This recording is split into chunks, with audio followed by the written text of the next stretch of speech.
Islam adalah satu agama yang sempurna yang diturunkan oleh Allah Subhanahu wa taala dalam rangka untuk mewujudkan kemaslahatan, mewujudkan kebaikan-kebaikan di tengah-tengah manusia dan juga dalam rangka mencegah kerusakan-kerusakan.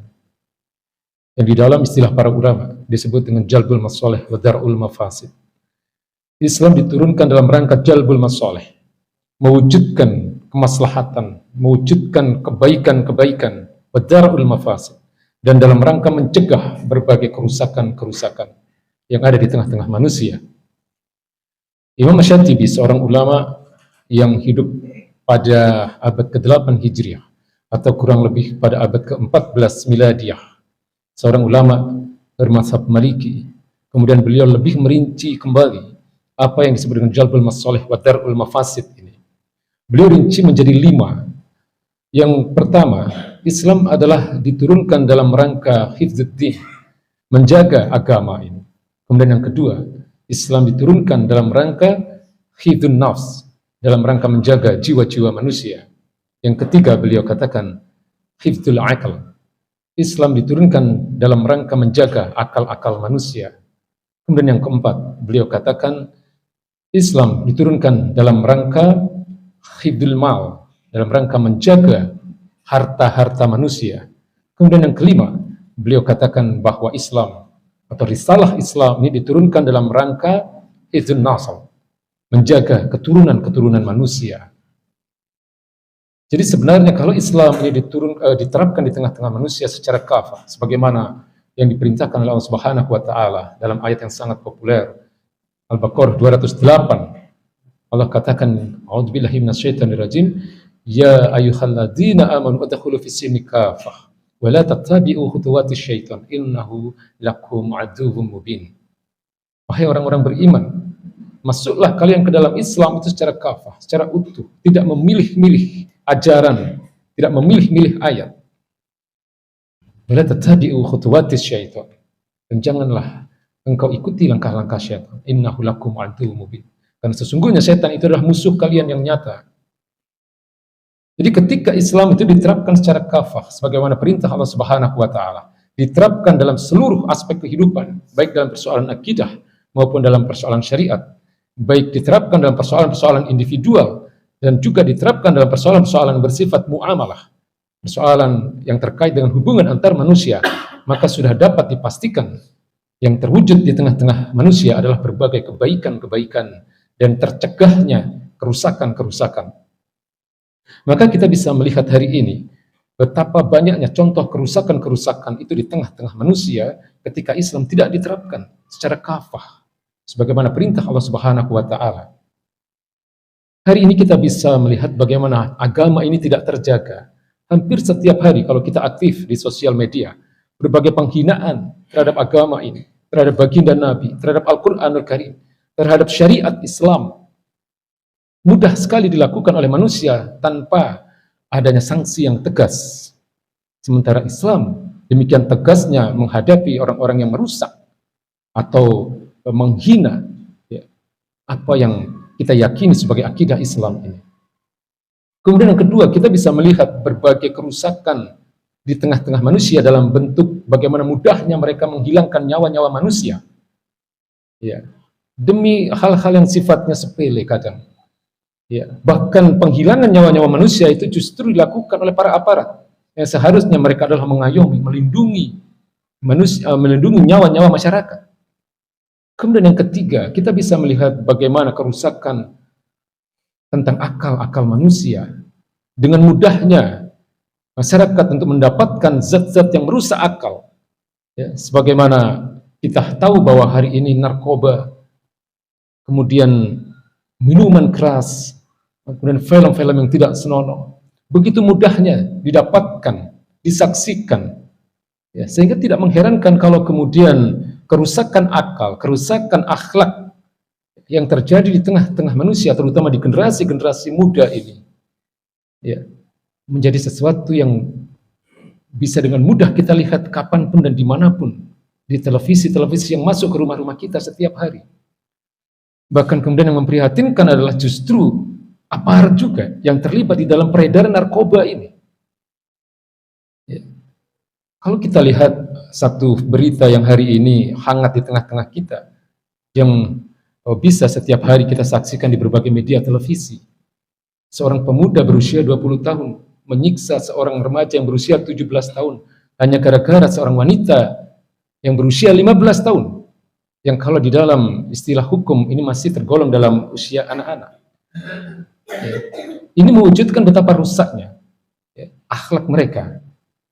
Karena aturan-aturan yang diterapkan kepada kita hari ini bukanlah aturan-aturan yang bersumber kepada ajaran-ajaran agama yang turun dari Zat yang Maha Baik ini. Aturan-aturan yang diterapkan kepada kita adalah aturan-aturan yang bersifat sekularisme, yang menjauhkan manusia dari agama, yang menjauhkan negara dari agama. Inilah yang disebut dengan sekularisme, fasludin anil hayah, fasludin anid daulah. Dipisahkannya agama dari kehidupan dan dipisahkannya agama dari negara. Ini baru satu contoh kerusakan akhlak atau kerusakan akal generasi-generasi penerus. Kemudian di dalam persoalan ekonomi, dalam persoalan mal, dalam persoalan harta, hari ini orang tidak lagi memperhatikan mana yang halal dan mana yang haram. Ketika masyarakat kelas bawah begitu sulitnya mendapatkan nafkah, mencari nafkah, sementara mereka-mereka yang memiliki amanah kekuasaan, mereka-mereka yang sedang berkuasa justru memamerkan kehidupan yang serba mewah, memamerkan harta-harta mereka, karena jauh dari agama. Kemudian betapa hari ini kita juga bisa melihat kerusakan keturunan di tengah-tengah masyarakat kita. Hampir setiap hari di rumah-rumah sakit itu lahir anak-anak yang tidak diketahui siapa ayahnya. Inilah berbagai kerusakan yang bersifat sistemik, kerusakan yang lahir dari sebuah sistem yang diterapkan kepada manusia. Karena kondisi satu masyarakat itu bergantung kepada aturan yang diterapkan kepada mereka. Kalau aturan yang diterapkan kepada mereka adalah aturan-aturan yang sekularistik, aturan-aturan yang jauh dari agama, yang sumbernya bukan Al-Quran dan As-Sunnah, yang sumbernya bukan dari Allah Subhanahu wa Ta'ala dan Rasulnya, Zat yang Maha Benar, dan manusia yang paling mulia, yang paling benar di atas muka bumi ini, yaitu baginda Nabi besar Muhammad SAW. Kalau aturan-aturan itu tidak berasal dari mereka, pasti yang lahir di tengah-tengah manusia adalah berbagai kerusakan-kerusakan. Baik dalam persoalan akal, dalam persoalan keturunan, dalam seluruh aspek kehidupan. Dan itu bisa kita lihat hari ini dengan nyata di tengah-tengah kita. Hadirin ma'asyiral muslimin yang dirahmati Allah Subhanahu wa Ta'ala, tentu ini sangat berbeda kalau kemudian syariat Islam itu diterapkan secara kafah, secara utuh. Dan ini bukan satu wacana, ini bukan satu hal yang belum pernah ada buktinya.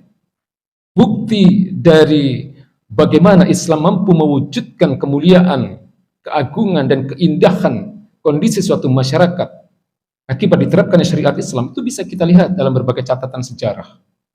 Pada masa-masa kenabian, pada masa-masa sahabat, pada masa-masa tabi'in dan masa-masa tabi'ut tabi'in, hingga terus berabad-abad selama kurang lebih hampir 13 abad, sampai runtuhnya institusi yang menjadi pelaksana hukum-hukum syariat itu sendiri, yaitu Khilafah Islamiyah pada tanggal 3 Maret 1924. Maka sejak itulah berbagai kerusakan di tengah-tengah manusia bisa kita lihat. Kalau kita bandingkan dengan bagaimana kualitas masyarakat atau kualitas penguasa misalnya, jauh sekali. Jadi kalau pada masa-masa kenabian dan pada masa-masa sahabat, masa-masa tabi'in, orang itu tidak berebut jabatan. Mereka yang diberi amanah kekuasaan justru ketakutan. Para sahabat, Khulafaur Rasyidin, Abu Bakar As-Siddiq, Umar bin Khattab, Utsman bin Affan dan Ali bin Abi Thalib radhiyallahu anhum, ketika mereka mendapatkan jabatan sebagai seorang khalifah, yang mereka katakan adalah inna lillahi wa inna ilaihi raji'un. Bukan sebagaimana kita lihat hari ini orang begitu bernafsunya untuk mendapatkan jabatan, kemudian memfitnah lawan-lawan politiknya dengan sangat keji. Islam tidak mengajarkan demikian.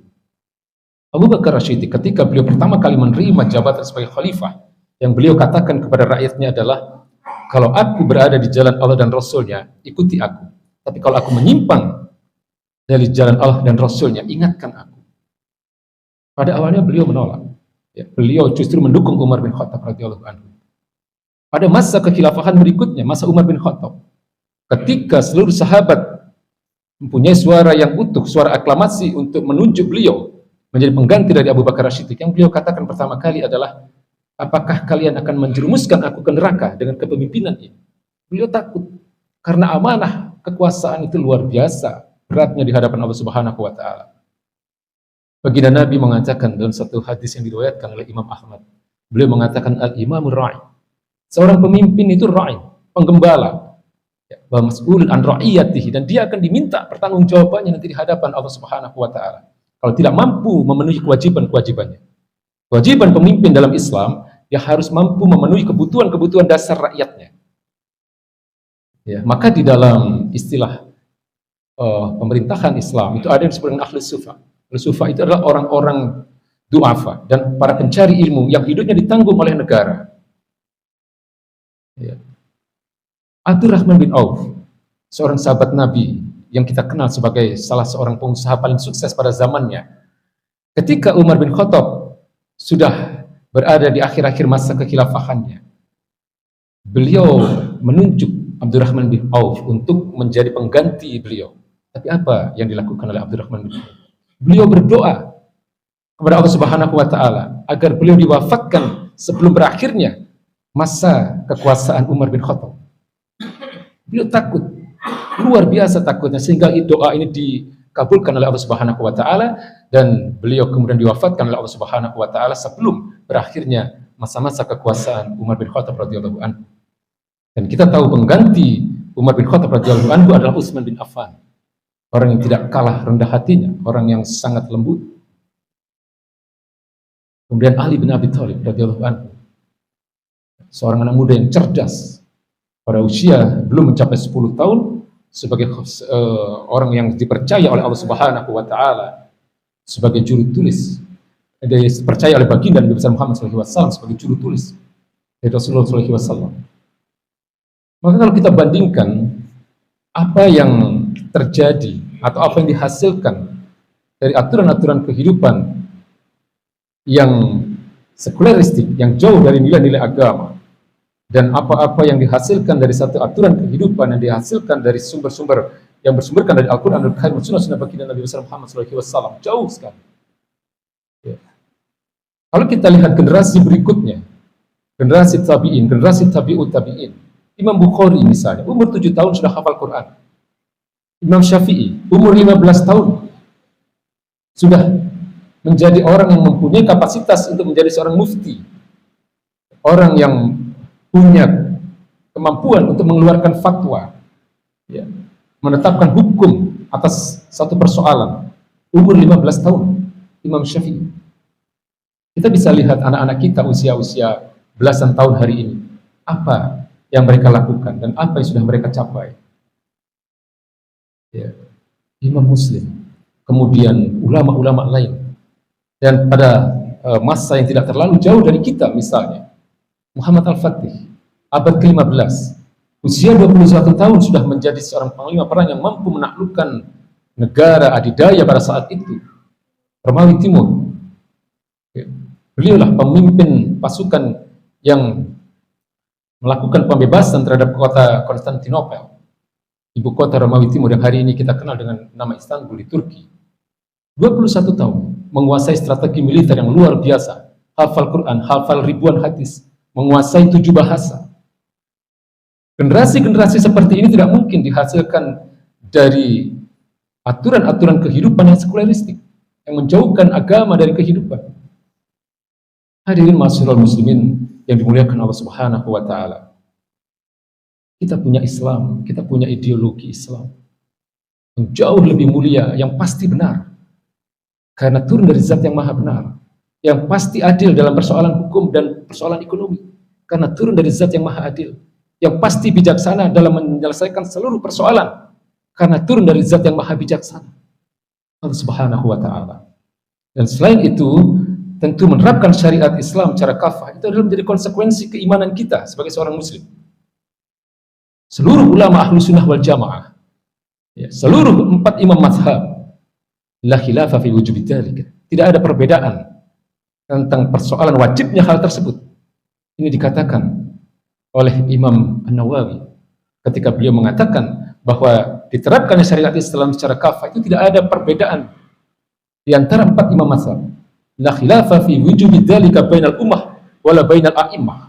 Tidak ada perbedaan pandangan di antara para 4 imam mazhab dan di kalangan umat. Ya.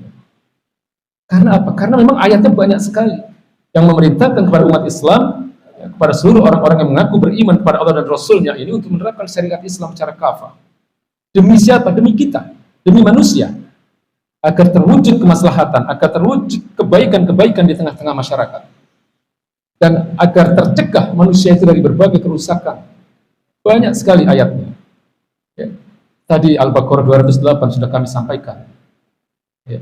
Al-Maidah, wa anikum bainahum bima anzalallahu wa la tattabi' ahwa'ahum wahzarhum man yaftinuka an ba'di ma anzalallahu ilaika. Hendaklah kalian mengatur kehidupan kalian berdasarkan hukum-hukum yang turun dari Allah Subhanahu wa taala. Wa la tattabi' ahwa'ahum, jangan engkau ikuti hawa nafsu mereka. Wahzarhum, berhati-hatilah kalian, an yaftinuka an ba'di ma anzalallahu ilaika, karena mereka akan terus berupaya agar kalian tidak mengimani sebagian dari isi kitab ini. Surat Al-Maidah ayat 50. Atiullah wa atiur rasul wa ulil amri minkum fa in tanazza'tum fi syai'in farudduhu ila Allahi wa rasul. In kuntum tu'minuna billah. Ya. Jadi taatilah Allah dan taatilah Rasulnya dan ulil amri yang ada di tengah-tengah kalian. Ulil amri di sini maksudnya adalah seorang khalifah yang menerapkan syariat Islam secara kafah. Ya. Jadi kalau kita mencari ayatnya ratusan ayat yang menjadi dalil wajibnya kita menerapkan syariat Islam itu secara kafah. Dan ini tidak menjadi perdebatan, tidak menjadi perselisihan di antara imam mazhab dan para ulama Ahlussunnah wal Jamaah. Tidak ada perbedaan. Ya, ini kalau kita berpikir dengan menjadikan Al-Quran dan As-Sunnah sebagai sandaran, sebagai landasan, sebagai sumber hukum. Beda lagi tentu kalau kemudian mereka yang menyebut diri mereka ulama tapi menjadikan piagam PBB misalnya sebagai sumber hukum, pemikiran-pemikiran manusia. Bahkan yang lebih rusaknya lagi adalah pemikiran-pemikiran orang-orang kafir jadikan sebagai sumber hukum dalam beragama. Na'udzubillah min dzalik.